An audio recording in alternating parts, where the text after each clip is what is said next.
நமது மாடித் தோட்டத்திற்கு உங்களை அன்புடன் வரவேற்கின்றோம்.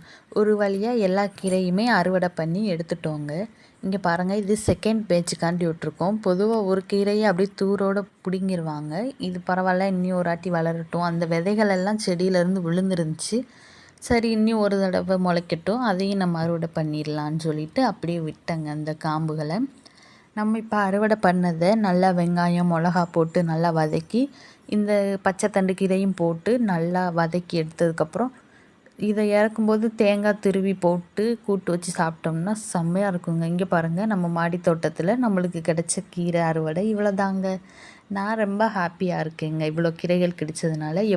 எப்படியும் இந்த கீரைகளை வெளியே வாங்கினோம்னா தாராளமாக 25 ரூபா சொல்லுவாங்கங்க. இதே நம்ம வீட்டிலையே விதை வாங்கி வளர்த்து அதை அறுவடை பண்ணி சமையல் பண்ணி சாப்பிட்றது மனசுக்கு ரொம்ப நிம்மதியாக இருக்குங்க. அப்படியே நம்ம சேனலை சப்ஸ்கிரைப் பண்ணிடுங்கங்க. நன்றி.